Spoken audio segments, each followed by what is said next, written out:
know what your left hand is doing. So we don't want to see it on Facebook or Instagram or Twitter that you gave to this person and you gave to that person. We don't even want to hear it here. What we want to hear is a testimony. We want to hear when you are blessed, when it comes back, that you're giving God praise.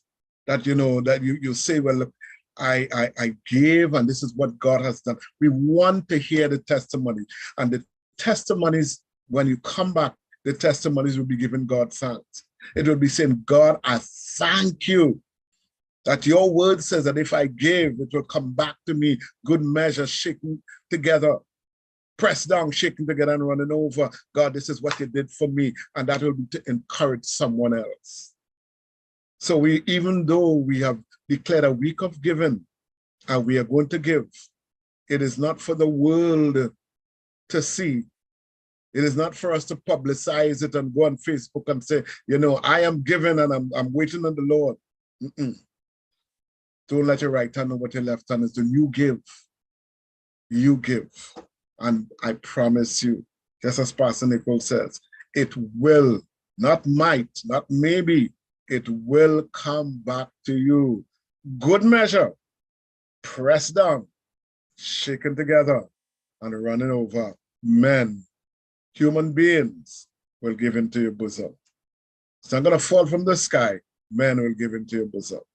So I just want to encourage you. And I want to say thank you so much to Pastor Nicole for sharing on giving. She's a giver. And one of these days, we will share with you that testimony of what happened. You know, it's not time to release it yet, as yet. But we thank God, and it encourages us, because there's so much that we want. And I'm talking about, we know, my family and I, that we want, that we need, that we believe in God for. And then when you see, when God blesses you, it reminds you and it tells you, look, God is able to do this. So when you believe him for this and he does it, then you can believe him for more and more. Your faith is increased. And so, you know, we continue to bless God. So don't forget, we start our week of giving, and we are hoping, it is our hope that it will ignite some of us, that it will be, you know, they say Christmas is a season for giving and Christmas should be every day. Well, giving should be every day. Giving is not a season. But if it can start somewhere, if we can start it and ignite that spark in you to give, then it's gonna, this world is gonna be a much better place, a much better place.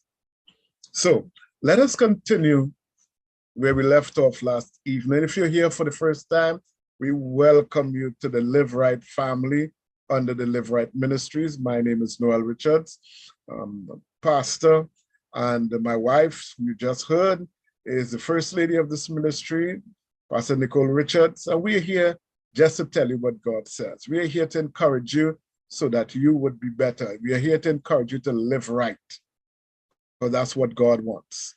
And we have been looking for a long time now. We started looking at the 10 commands or the 10 commandments of God that a lot of people say are outdated and they doesn't belong in this century, this time.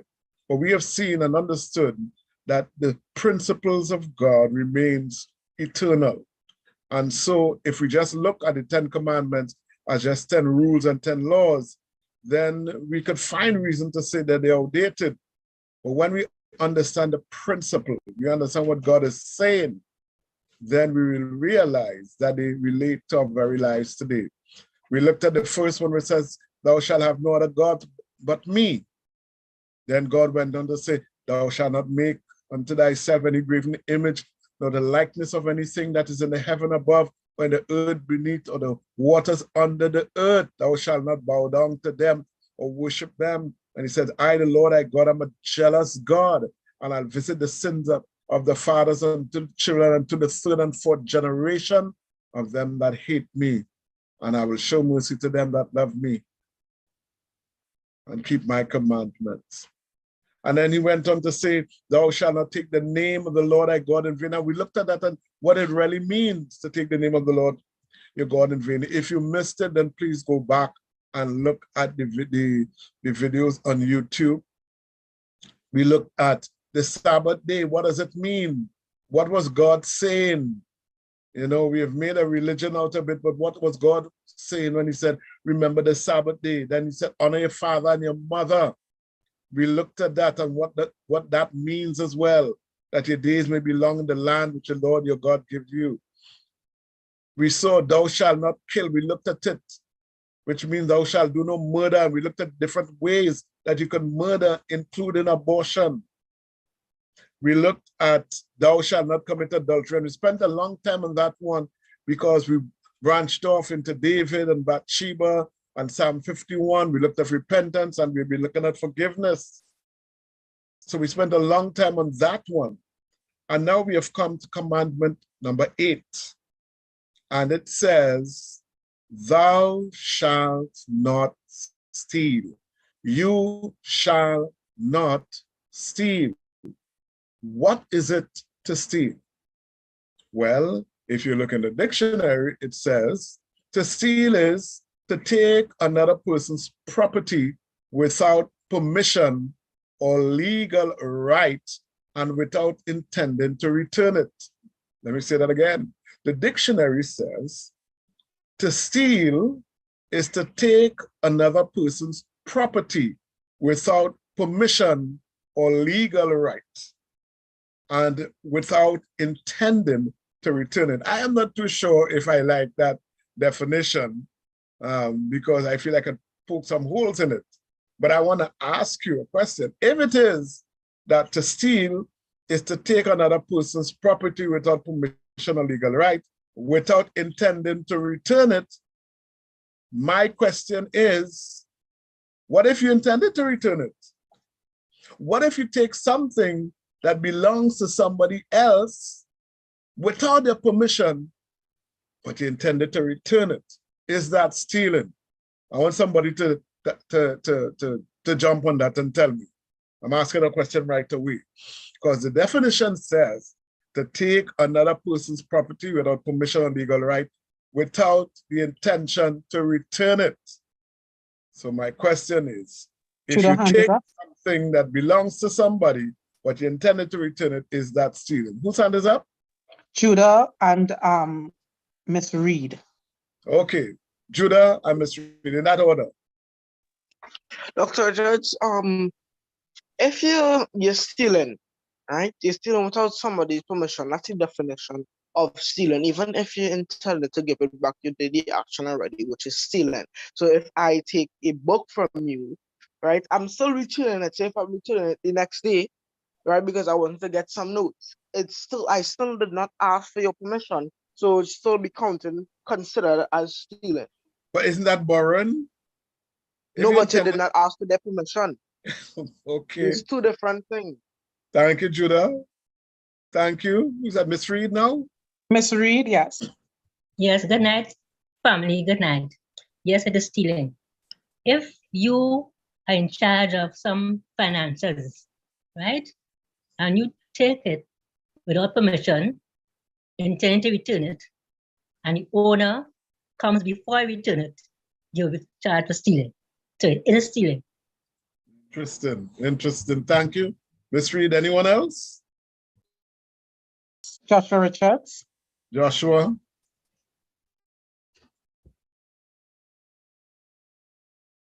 Yes, Dr. Richards. I think in order to answer that question, you have to look at how you would feel if it happened to you. Let's say you're in class and you just finished doing the last subject. Let's say it's mathematics, right? And somebody came in late, and they just take your book. Now let's say you left your book and they went to the washroom, and this person just took your book and started to take notes out of it. How would you feel when you came back and you saw that person with your book without them asking you at all, even though they intended to return it?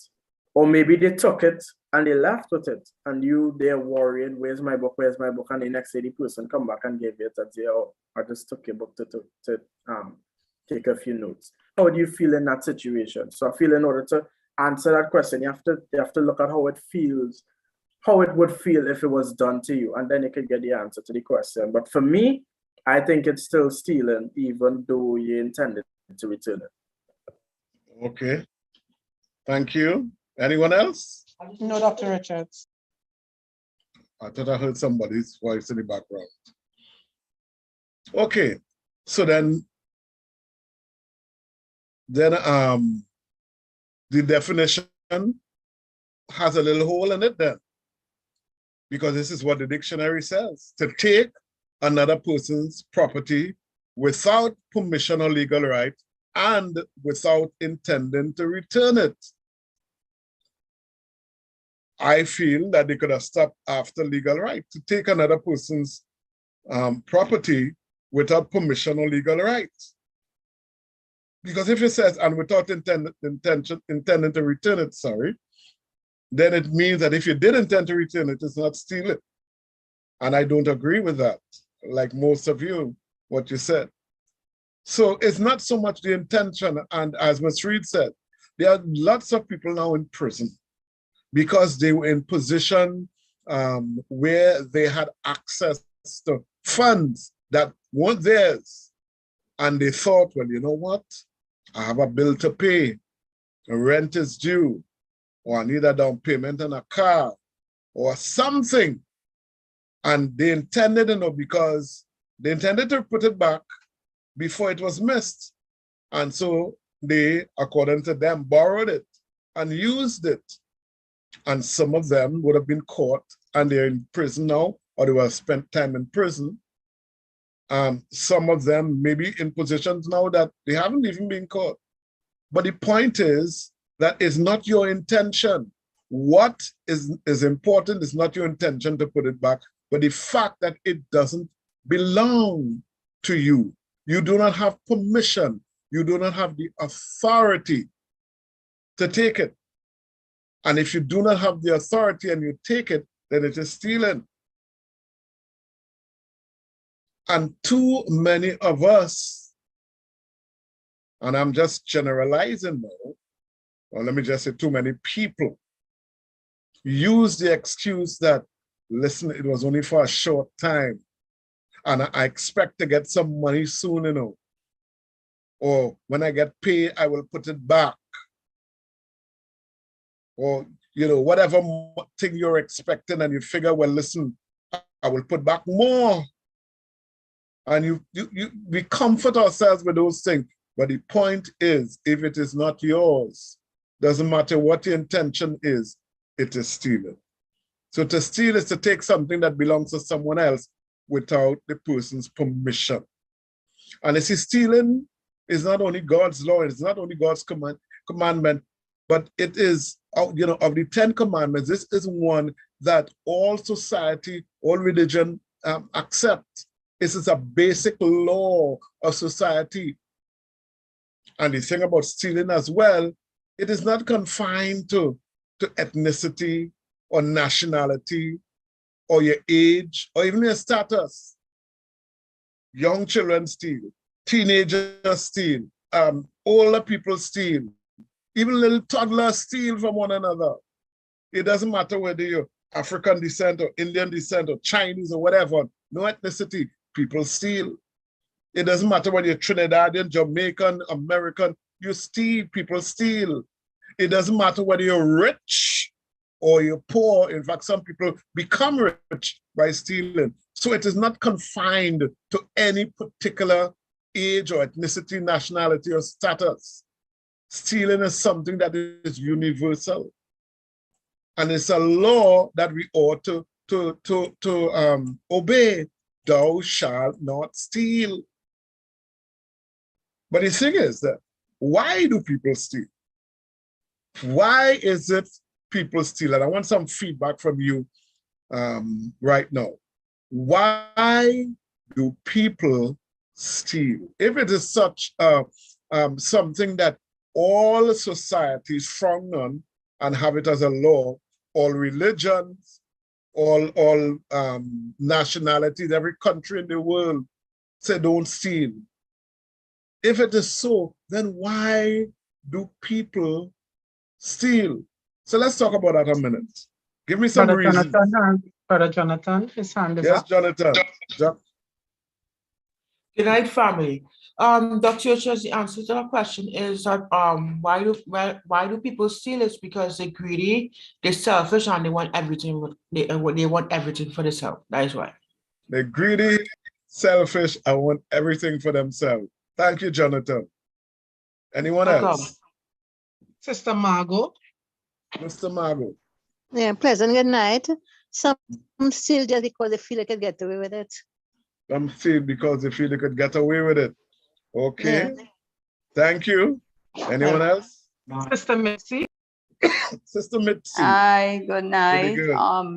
Some of them steal because it's a habit, and sometimes habits are hard to be break, so even though they try to break it, it's just a constant battle with some of them. But I believe some steal because it's a habit or out of necessity, they can't do any better. Well, they can, but some of them just lazy. Thank you, baby girl. Sister Anyone Mary. else? Sister Mary. Sister Mary. Yeah, good night. I think some people steal because of a need. They have a need and they don't know any other way, and they don't believe that, they will get if they ask. So it is easier for them to steal than to ask. It's easier to steal than to ask. That's interesting. Thank you, Sister Mary. It is We easier have to also steal than Susan and then Heather. Suzanne. Hi, good night. Hi. I feel just lazy and don't like to work and they want things easy. Like that. They're lazy, they don't like to work, and they want things easy. Thank you. Someone else? Some people steal because they want to satisfy their lustful desire. They want to satisfy their lustful desire. Ooh, all right. Thank you. Come, anyone Brother else? Adrian. Brother Adrian. Yes, Brother Adrian. Pastor, some people steal because, they need to get things like for food and things, they can't afford it, so they just steal. They can't afford it, so they For steal. the food, yeah. Like I talk about like people who really underprivileged and they just steal to feed their family. That's basically. Okay. All right. Brother Sheldon. Brother Sheldon. Yes, good night, everyone. I believe some people steal because of peer pressure and also because they want to fit in. With peer pressure and they want to fit in. Okay. Thank Pamela. you. Sister Pamela. I think they just have long eye and they like to touch people things. I like That's that. I've heard that expression a long time. They have long eye and they want to touch people's things. Sister Anyone Gwyneth. else? Sister Gwyneth. Sister Gwyneth. I think stealing is just selfishness. So I some don't have people, consideration for anybody. It doesn't matter. Just stealing is selfishness. That is my. selfish. That is selfish. Okay. Thank you. That's like kind of like what Jonathan said. Sister Corinthia. Sister Corinthia. Some people steal because it's an addiction. Sister Corinthia, not here. Sister Corinthia, we're not hearing you. Because it's addiction. Because of it's an addiction. Okay. All right. Some people are addicted to stealing. Sister Margot. Sister Margot. Sister Margot. Yes, I just wanted to add, people, some things that people don't think about as stealing, like, okay, you're working, you're reaching to work a certain time, you're supposed to reach for 8, and you reach 1/4 past, 1/2 and you sign 8 o'clock, or you're working and you run away from work, you leave work without telling anybody. This is stealing too. I don't know if Okay. you're... Thank you. Welcome. Thank you, Sister Margot. Anyone else? Dr. Richards, Sister Gail says because the devil is their father. That's why they steal. The devil is their father, so they steal. I see. Okay. All right, and we have Brother Adrian. His hand is up again. That's what Adrian. Pastor, let me tell you this. Sometimes, and I'm going to say we, because it had a time when I would have indulged in it myself. And it's not that I needed anything, but it's just that we did it because there was an opportunity, and we saw the opportunity where we could have gotten away with it. And sometimes we just steal because the opportunity is there. The opportunity is It's there. not, Okay. and I'm not saying that I'm proud of it, but it was a Mhm. part, it was something I would have done back then. So I just said the opportunity is there sometimes. So sometimes, we just take the opportunity because it's there, whether we didn't think about the consequences at that time. So. Right. Yes, I hear you. Thank you, Brother Adrian. Sister Kathleen. Sister Kathleen.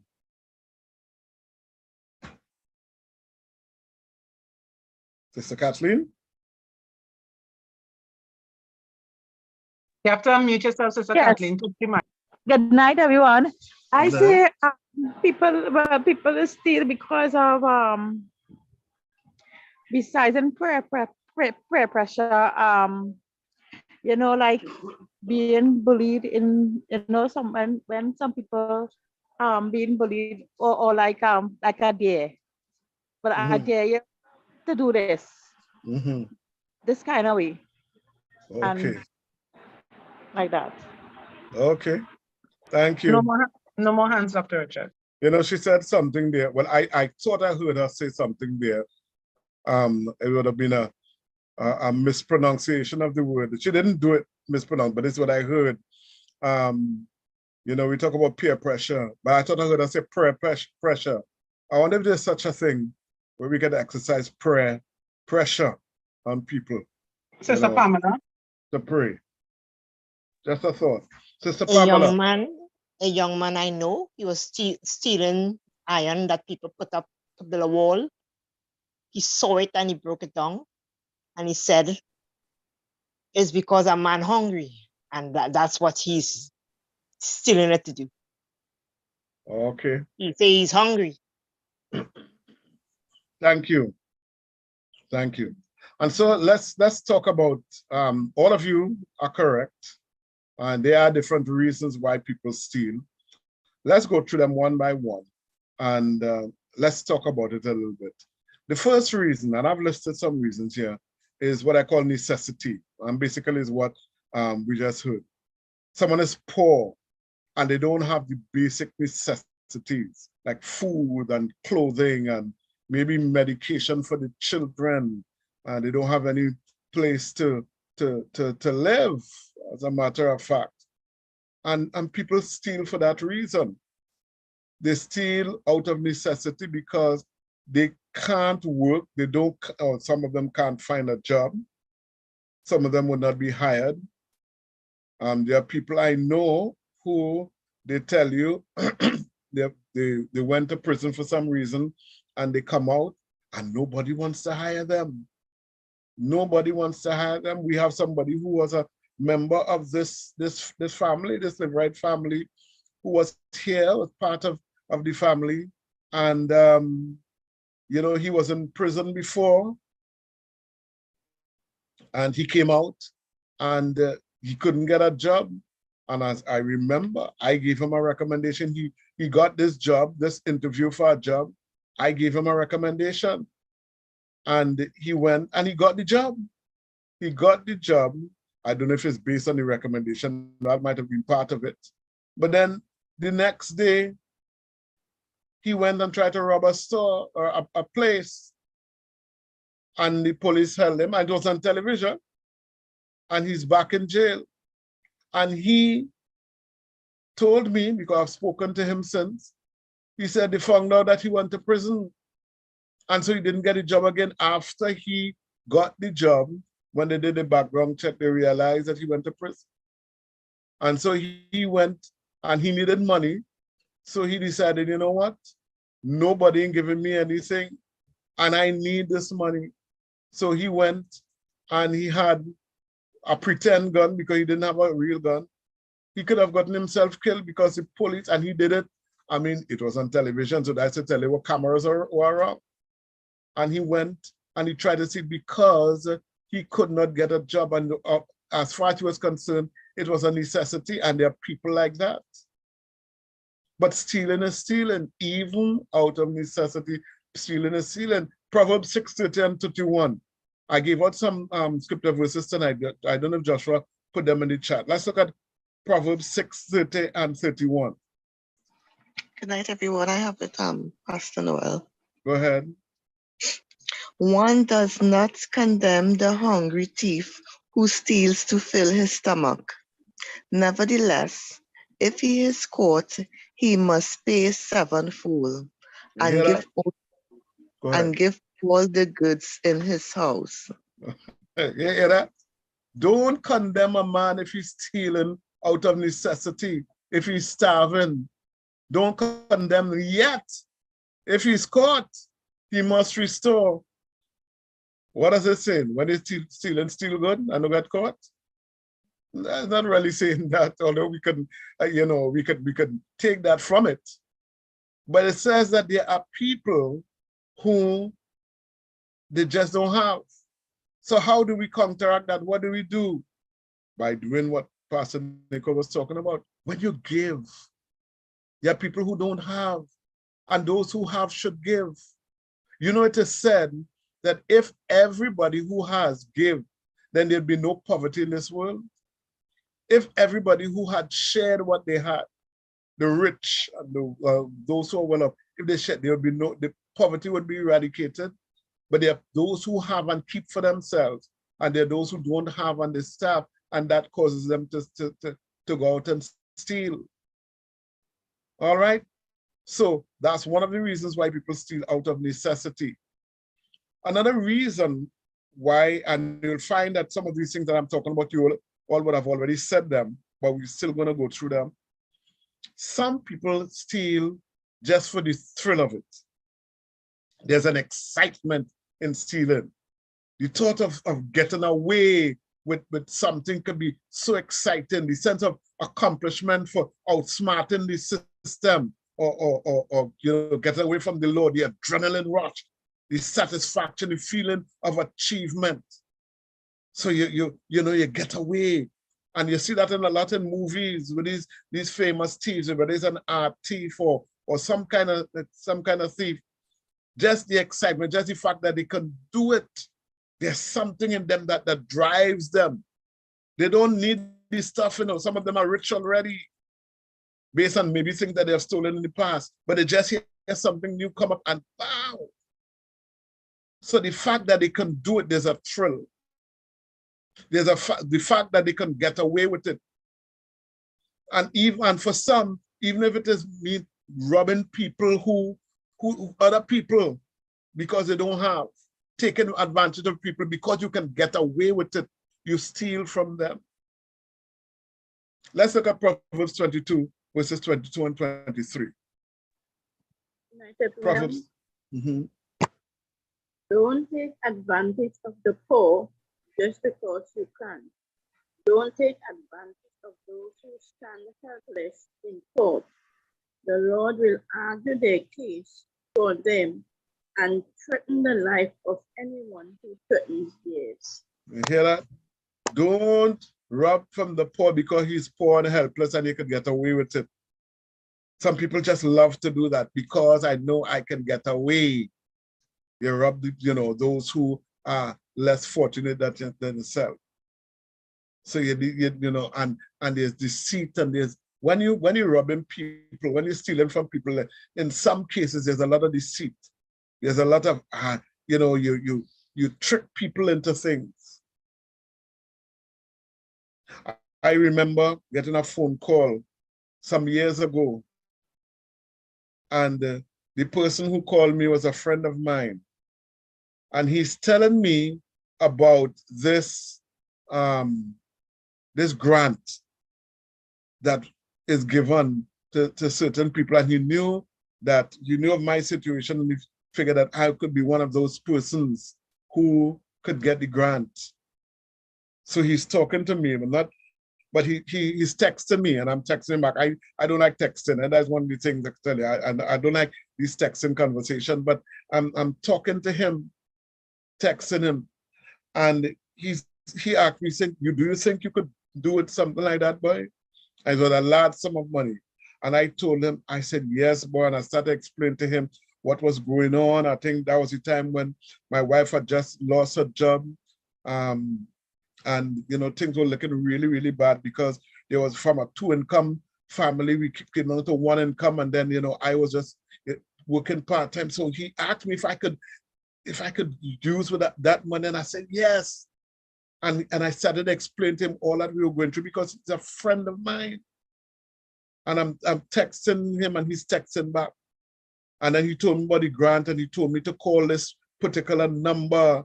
And I called the number and I spoke with the person and the person told me what I had to do in order to get the grant. And the grant had different levels.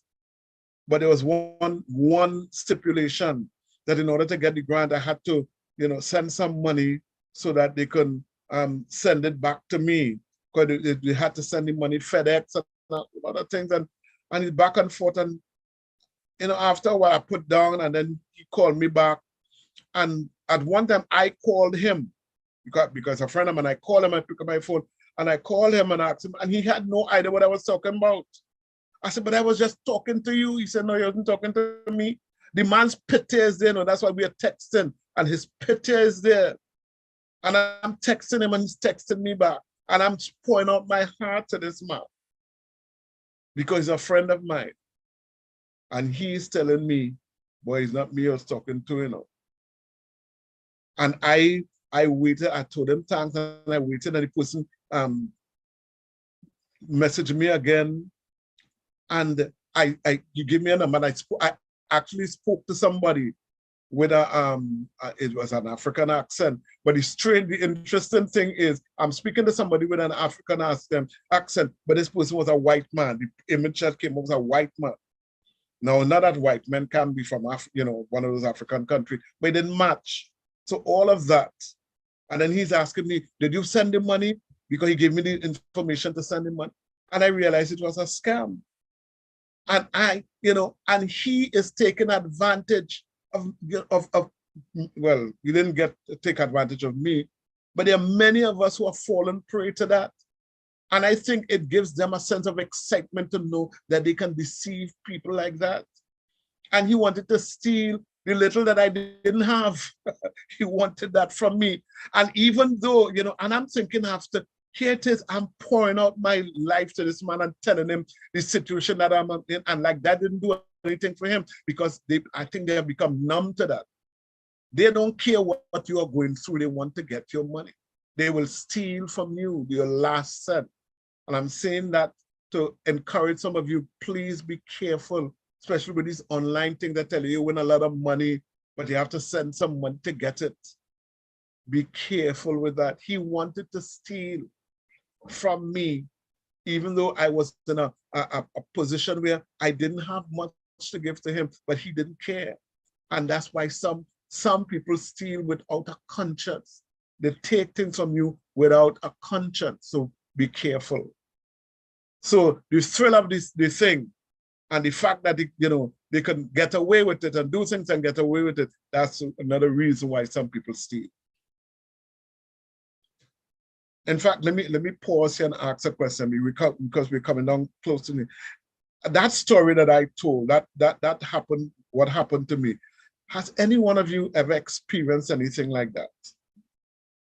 Let's be real here. Have you ever been in a situation where you have been told that, hey, listen, you're going to win some money, you're going to get some money, but all you have to do is, put out a small sum.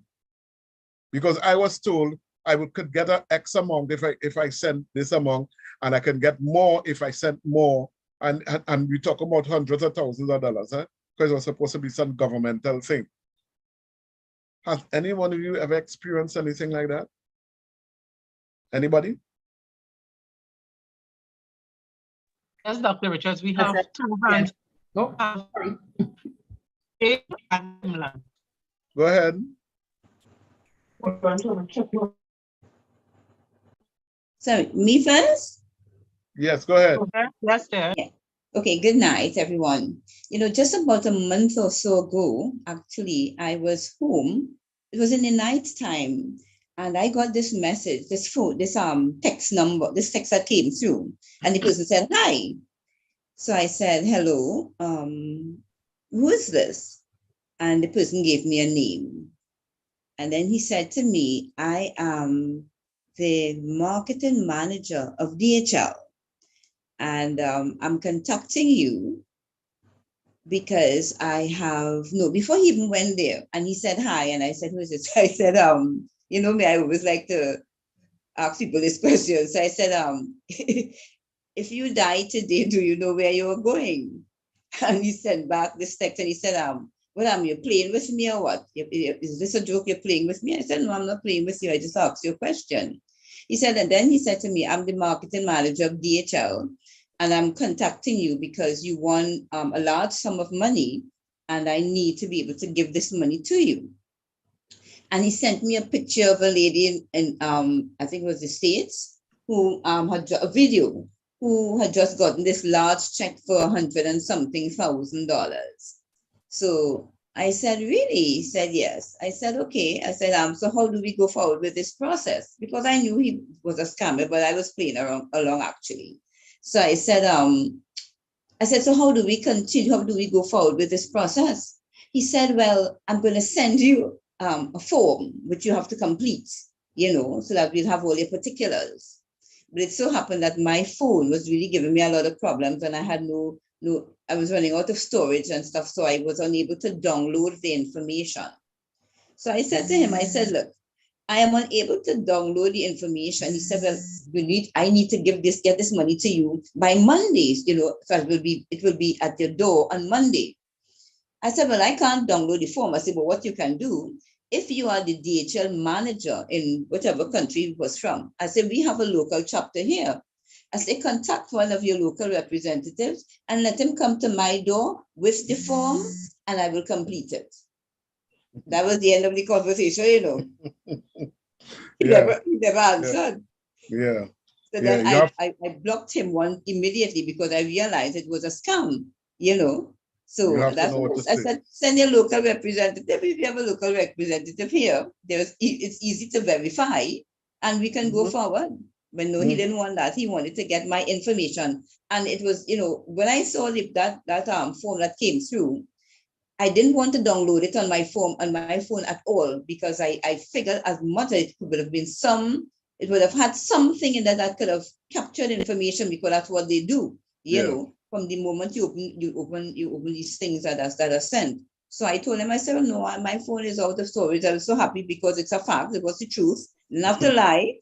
And so I couldn't do it. And that was it. He never contacted me after, because how could he verify that information for me now? That's right. So we just be alert with these things. You have to know what to say. And Sister Gail, I have to tell you, the person that I spoke with, that I thought I was speaking to, was a good friend of ours, yours and mine. I'll tell you who it is sometime. If I don't know, I may have told you already. All right, a very good friend of ours. I thought I was having a conversation with him. Next person. We have Kimlan, Christine, and Mitzi, in that order. Hi, good night. So what I observed is, over a period of time, when you get into a lot of network marketing, now the algorithm is set for it to happen. So I kind of became prone to understanding what the algorithm will do. But in the past, before we got to social media, I remember this could have been about 2015 or 16. I had a friend who used to work on these cruise lines. So, I was looking for a job opportunity to make foreign money. And I know she went out on the cruise line, and there was a lady in Chaguanas. So my friend took me with my mom, and we sat there, having a conversation. But we were watching the area, watching the house, and it looked kind of weird. But if you're the recruiter, fine. We sat, we talked. But my mother was acting real off, like being rude, being insulting, being irate, just acting in this way. So I was like, "Mommy, embarrassing me, what and what and what." Now, the lady wanted to know the deposit of you have to do this and you have to go and get this medical, and she wanted to get the deposit figure to register in, because I think she was carrying it, supposedly taking it to Disney Cruise Lines.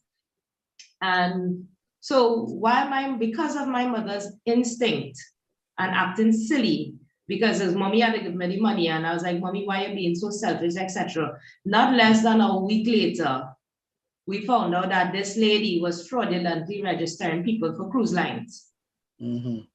But based on the I didn't know how the system went, because I know a lot of friends that went to recruiters, and she came off very legit. But my mother's, like, dog knows, she smelled it.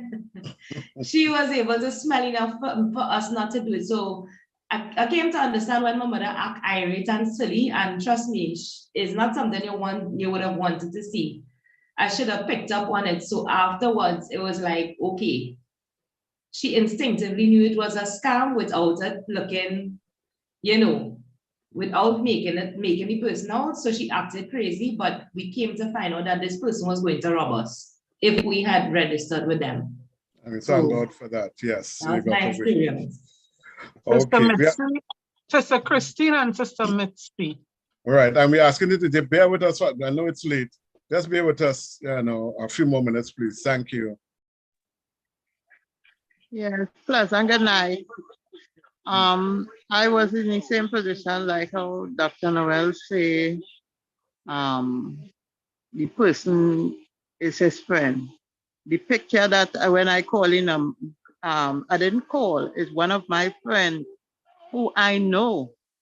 Picture come up, call me and tell me, girl, look, they said how you're getting 50,000 US. If you send 800, only $800, you send to register and stuff, and you will get 50,000 US. Only because she's my friend, and I know her so long, for so many years. I said, so who think? And then she sent somebody who she tell me somebody else again who get through with it. And the person now is one of her friends, and he was explaining what you have to do and stuff. I said, well, that's something good. So they give you the address where you have to send the money to, and then they're showing you see in the clippings of who collecting money, who get the 50,000 US and stuff like that. And of course, that happened about 8 years ago. And of course, I say, well, okay, I will know, well, you're thinking about when you get that now, what you're going to do and stuff like that. And I go and I get the $800. And I send it to the gracious address that they sent to me. And when I send it now, and it's done with through Western Union and everything. And then you have to give them the number to when I call in now, my friend, when I hear the show, she is telling me, you sure it's me? I said, but it's you I talk to. No, girl. You sure it's me you was talking to? No. I said, but your picture, everything come up as you. No, it wasn't she. They scammed me $800. I said, Father, Lord, to God be the glory. That was 8 years about. At least you learned a lesson. And it was to go like one of them Nigerian area was somewhere around there. Yeah, at least you learned something. Okay, we have one more person, and then we yes. My experience was the pyramid scheme. Somebody close to me, called me and told me about it, and I will get $50,000. And I said, you know what? That $50,000, how you're gonna get that $50,000 so fast without even, because they say it's a susu, right? And I said, no, because people are gonna get robbed. And that person turned and told me that I'm doubting Thomas, because the person knows the scripture and everything, born again believer and whatnot. I'm doubting Thomas and whatnot. And I said, okay, I will always be doubting Thomas. At least I know I'm not a thief, right? Because you know right from wrong, and I'm not gonna let you force me to do nonsense. And I get cussed out over that, And I said, you know what? Whatever you want to think, you think. But I'm not gonna steal from anyone. because that is robbery, right? And you can't say you're a Christian and robbing people. God don't bless that, right? So that is my experience. Yes, thank you. Thank you, Sister Mitzi. Okay, folks, we have gone over the time, so we're going to have to wrap it up and continue on Tuesday, because we're going to continue with this commandment, thou shalt not steal. We're going to look at other things with regards to stealing. But again, please be careful and watch out, especially things online, you know, all these lucrative offers that, you know, you give a little and you get a lot. Please be careful, because they're out to steal your money. And the thing is, sometimes they don't ask for much. They ask for a little bit, but plenty of people giving a little bit is plenty money. All right, so let's be careful. God richly bless you. Folks, have a wonderful, wonderful weekend. Be careful. COVID is still in the air, so please take all the precaution. Be safe. God richly bless you. And we'll be back here on Monday at 6 p.m. At 6 p.m. Monday for prayer. And then, of course, on Tuesday.